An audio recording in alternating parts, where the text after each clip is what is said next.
This is a native Cryptantha. You know, ants do what ants do, right? These ones have a sting, but they're not aggressive. They're not aggressive at all. So unless you're really messing with a colony, or there's a red ant too that's about the same size. That's also a harvester ant. We call them pogos. It's not generally a concern. And these are not the fire ants. So there's a red one too that we've seen. It's not the fire ant. We do have the dangerous fire ant here, though, in the valley. And this is one of the things that happens when we talk about human-altered habitat and the introduction of invasives. We have two really bad ant species here in the United States.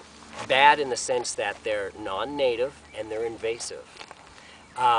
One is the Argentine, which is a little brown ant that we do have in the neighborhoods here, and the other is the fire ant, the South American fire ant, or a Brazilian fire ant or something like that, which is all over the southeast of this country and all over Texas as well, and has been introduced into California. What happens is that when we alter the habitat, say a semi-urban habitat with lawns and things like that, a lot of the native species cannot adapt to a lawn environment with lots of irrigation, and it's kind of a monoculture too. Even though you might have a few, people have a few bushes and stuff like that. Now the Cove's unique, and I bet you all of your yards are very diverse and have that sort of eco-friendly xeric landscaping. But as you know, a lot of people don't. So, and that's where the problem lies. What they do is they're basically, even though they're growing things, but they've erased the slate in terms of their construction of what used to live there, and what they've put in instead is something totally different. Now maybe a roadrunner or a house finch can manage and work through the yard, but something like a harvester ant cannot.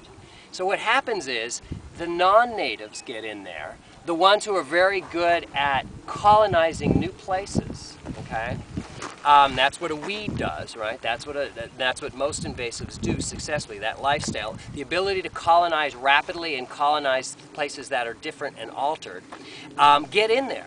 And then we have non-invasive. Then we have our invasive species. And these guys can't get in there.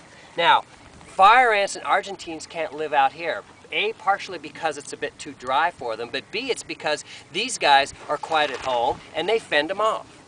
But when you take these guys away and clean the slate of all the ants, that's when the invasives get in.